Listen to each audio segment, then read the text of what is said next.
تو انسانی جسم یا باقی جتنے بھی ملٹی سیلولر آرگنزمس ہیں، یعنی کثیر خلیے جو کثیر خلوی جانور ہیں، وہ ان خلیوں سے بنے ہیں جنہیں ہم یوکیریوٹک خلیے کہتے ہیں۔ تو یہاں پہ جو خلیہ بنایا گیا ہے اسے آپ پروکیریوٹک خلیے کی بھی انتہائی سادہ قسم کہہ سکتے ہیں، یعنی جو فطرت میں سادہ ترین خلیے ہمیں نظر آتے ہیں بیکٹیریا وغیرہ، ان سے بھی بہت زیادہ سادہ ہے یہ۔ عام طور پہ بیکٹیریا کا جو جینوم ہوتا ہے، یعنی بیکٹیریا کا ڈی این اے یا R N A, D N A ہوتا ہے عام طور پہ، اس میں بھی تقریباً کم سے کم جو سادہ سادہ ہمیں زندگی میں نظر آتے ہیں بیکٹیریا، ان میں 150 سے 200 جینز ہوتے ہیں۔ یعنی جینز کا مطلب یہ ہے کہ ایک جین جو ہے وہ ایک پروٹین بنانے کی ریسیپی ہوتی ہے، یعنی سادہ سادہ خلیوں میں بھی کم از کم 150-200 کے قریب پروٹین ہوتی ہیں، زیادہ تر میں ان سے بھی زیادہ ہوتی ہیں، رائٹ؟ یہ جو خلیہ بنایا ہے اس میں جو مصنوعی جینوم انہوں نے استعمال کیا وہ بیکٹیریا کے جینوم سے بھی کہیں چھوٹا ہے، یعنی اس میں صرف 36 جینز ہیں۔ عام جو سادہ ترین خلیہ جو زندگی میں ملتا ہے اس میں 150 سے 200 جینز ہوتے ہیں، اس خلیے میں صرف 36 جینز ہیں، اور یہ وہ بنیادی جینز ہیں جو ڈی این اے کو پڑھنے کا اور پروٹین بنانے کے لیے درکار ہوتے ہیں، صرف اس خلیے کے لیے جو درکار پروٹین ہے وہ بنانے کے لیے، رائٹ؟ چونکہ بہت سادہ خلیہ ہے، اس میں پروٹینز جو درکار ہیں ان کی تعداد بھی بہت کم ہے، اس لیے یہ اس کو صرف 36 کے قریب پروٹین کی ضرورت ہوتی ہے۔ اچھا، اس کے علاوہ عام خلیے میں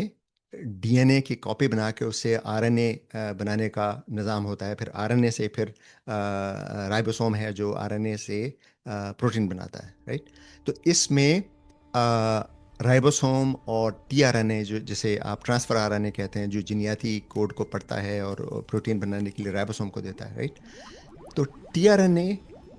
اس میں موجود ہے، لیکن وہ بھی مصنوعی طور پر بنا کر اس میں ڈالا گیا ہے۔ رائبوسومز جو کہ پروٹین بناتے ہیں،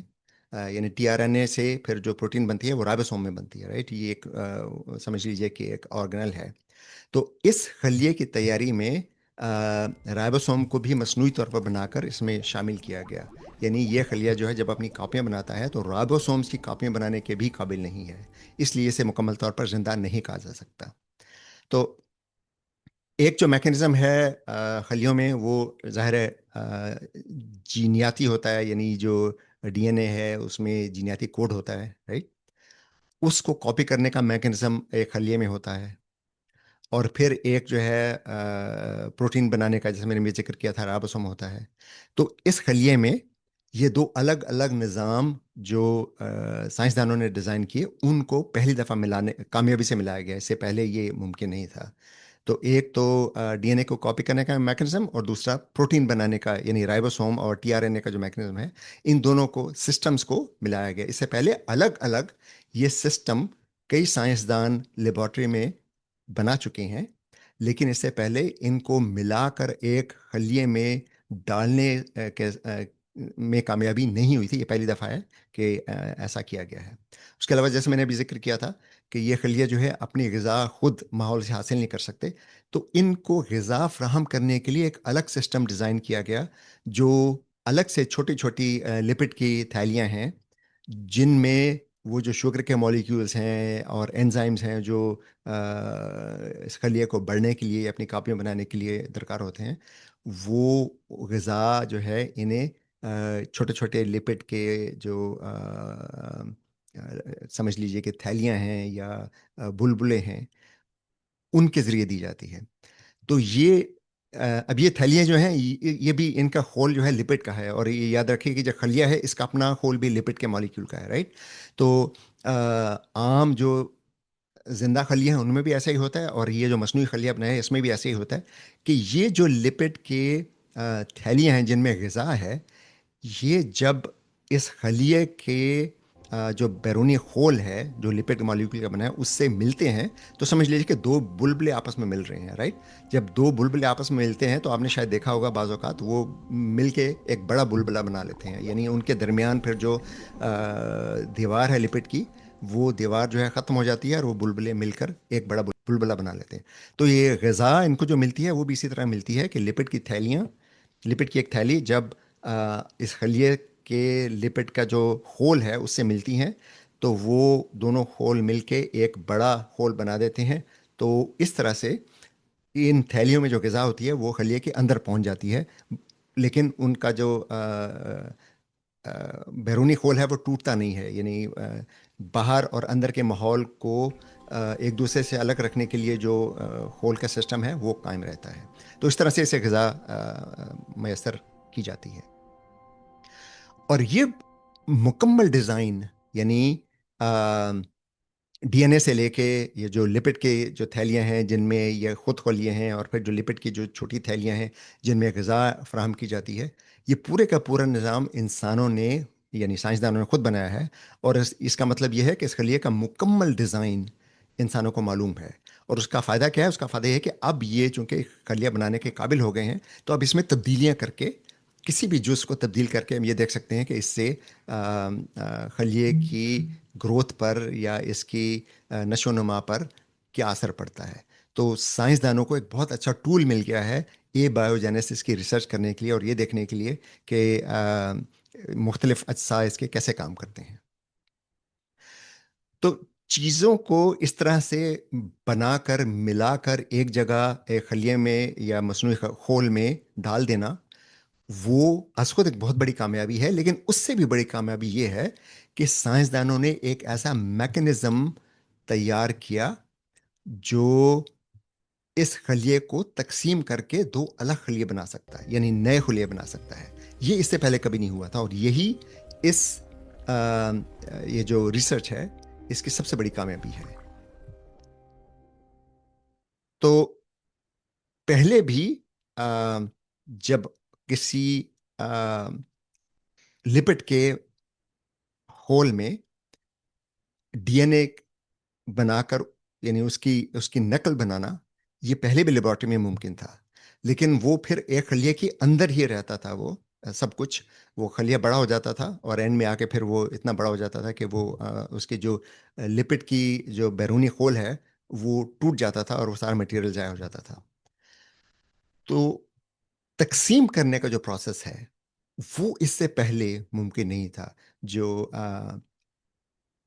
حیاتیاتی خلیے ہیں یعنی جو فطری خلیے ہیں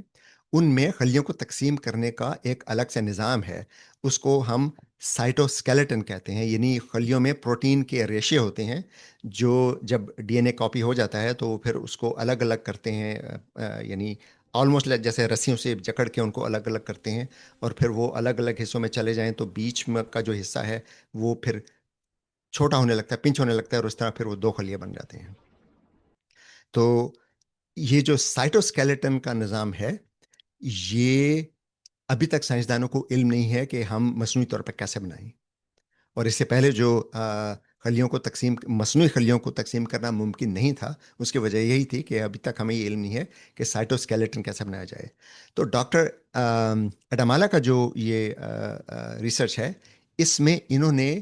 خلیوں کو تقسیم کرنے کا ایک نیا سسٹم بنایا جو فطرت میں موجود نہیں ہے. جیسے میں نے ابھی عرض کیا تھا کہ فطرت میں سائٹوسکیلیٹن ہوتے ہیں جو خلیوں کو تقسیم کرنے کا کام کرتے ہیں. اس ریسرچ میں انہوں نے کیا کیا کہ چونکہ انہیں علم نہیں، یہ جانتے تھے کہ ہمیں علم نہیں ہے کہ سائٹوسکیلیٹن کیسے بنایا جائے، تو انہوں نے وہ پورے کا پورا سسٹم ہی ترک کر دیا. اس کے بجائے ایک نئی پروٹین انہوں نے ایجاد کی جس کو اگر خلیے کے جو ہول ہے اس پر لگا دیا جائے جہاں پہ تقسیم کرنا جہاں پہ مقصود ہو، تو یہ پروٹین جھلی کے ارد گرد جمع ہو کے اس سے پنچ کرنے لگتے ہیں یعنی دبانے لگتے ہیں. رائٹ، یہ پروٹینز ہیں جو سائٹوسکیلیٹن نہیں ہے. سائٹوسکیلیٹن تو خلیے کے اندر ہوتا ہے، وہ اندر سے اس کو تقسیم کرتا ہے. یہ پروٹین انہوں نے جو خلیے کا بیرونی حصہ ہے یعنی جو ہول ہے اس کے اوپر لگائی، اور وہ پروٹین جب ایکٹیویٹ ہوتی ہے تو وہ سکڑتی ہے اور اس سے پھر دباؤ پیدا ہوتا ہے جس سے وہ جو بیرونی خول ہے خلیے کا وہ آہستہ آہستہ دبنے لگتا ہے اور پھر وہ دو حصوں میں تقسیم ہو جاتا ہے. تو یہ سسٹم کسی حد تک پہلے سے موجود تھا. ایک اور سائنسدان ہے, انہوں نے اس پر تحقیق کی تھی. تو یہ ڈاکٹر ایڈم الاجا یہ خود یہ کہتی ہیں کہ یہ آلموسٹ